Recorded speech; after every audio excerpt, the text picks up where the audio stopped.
تا حالا فکر کردید که آخوندها از کجا اومدن؟ کی بودن که اینقدر نفوذ کردن تو زندگی ایرانی ها؟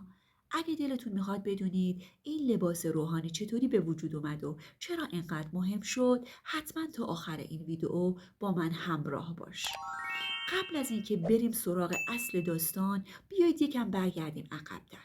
تو دوره‌های مختلف تاریخ ایران همیشه آدم‌هایی بودن که نقش رهبری دینی رو داشتن، اما اینکه این آدم‌ها چطوری به آخوندهای امروزی تبدیل شدن یه داستان طولانی داره. بعد از حمله اعراب به ایران و ورود اسلام، دیگه دین نقش کلیدی توی جامعه داشت. اون موقع علمای دینی که تو حوزه‌های علمی درس می‌خوندن بیشتر نقش راهنما رو داشتن. این علما اولین پایه‌های آخوندهای امروزی رو تشکیل دادن.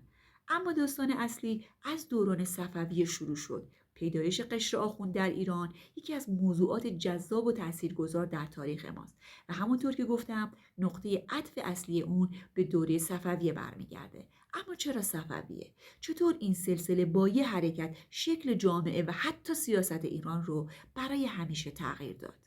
ماجرا از اینجا شروع میشه که صفویه وقتی به قدرت رسیدن یک کار بزرگ و جسورانه انجام دادن. اونا تشیع رو مذهب رسمی کشور اعلام کردن. این حرکت نه فقط از نظر دینی بلکه از نظر سیاسی هم یک انقلاب بود، چون تشیع تا اون زمان توی ایران یک جریان حاشیه بود. اما صفویه تصمیم گرفتن با حمایت گسترده از علمای شیعه اونا رو به مرکز قدرت بیارن. حالا فکر کنید توی این وضعیت یک عده روحانی که تا قبل از این بیشتر توی مساجد و مدارس دینی تدریس میکردن، یهو تبدیل شدن به مشاوران اصلی دربار و حتی کسانی که قدرت رو با شاهان تقسیم میکردن.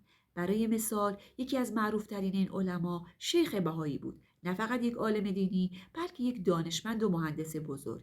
این آدم نه فقط به شاه عباس صفوی مشورت میداد بلکه تو ساخت زیرساخت‌های مهم مثل سیستم آبرسانی اصفهان هم نقش داشت. بعدش نوبت میرسه به علامه مجلسی، کسی که کتابای زیادی نوشت و یه جوری شیعه رو تبدیل به جزء جدا نشدنی از فرهنگ ایرانی کرد. علامه مجلسی توی زمان شاه سلیمان و شاه سلطان حسین نفوذش به حدی بود که میگن هر چی میگفت بدون چون و چرا اجرا میشد. اینجا بود که لباس و عمامه آخوندها از یک نشانه مذهبی به یک ابزار قدرت و هویت سیاسی تبدیل شد. صفویه به خوبی فهمیدند که برای حکومت کردن باید دین و سیاست را با هم ترکیب بکنند و کی بهتر از علمای دینی که مردم هم قبولشون داشتن و هم ازشون حرف شنوی داشتن. این پیوند نزدیک بین حکومت و دین باعث شد که قشر آخوند به یک نیروی اجتماعی و سیاسی کلیدی تبدیل بشه که حتی امروز هم رد پاش رو میبینیم. این داستان چطور به جایی رسید که آخوندها به یکی از ارکان جامعه ایران تبدیل شدند؟ اگه کنجکاوید که بدونید چطور این مسیر ادامه پیدا کرد و آخوندها چطور وارد سیاست و حتی مبارزات مدنی شدن، حتما نظرت رو برام کامنت کن و ادامه این روایت رو دنبال کن. صفویه که مذهب شیعه را به عنوان مذهب رسمی انتخاب کرد، یک تغییر بزرگ تو تاریخ رقم زد. از این دوره به بعد روحانیون جایگاه خیلی مهمتری پیدا کردند و اینجوری شد که کم کم یک قشر جدید به نام آخوندها شکل گرفت. توی دوران قاجار آخوندها دیگه نه فقط رهبر دینی بودن بلکه توی سیاست هم دخالت میکردن.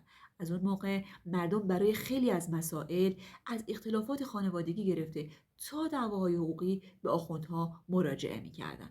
با روی کار آمدن پهلوی‌ها خیلی از آخوندها به حاشیه رفتن و رضاخان سعی کرد تا حد ممکن از نفوذشون کم بکنه. اما این تلاش‌ها باعث شد که یک جریان زیرزمینی از روحانیون شکل بگیره که بعدها تو انقلاب 57 تاثیر بزرگی داشت. امروز دیگه آخوندها تو جامعه ایران یک جایگاه تثبیت شده دارن. از مساجد و مراسم مذهبی گرفته تا سیاست، آخوندها بخش جدا نشدنی از ساختار ایران شدند.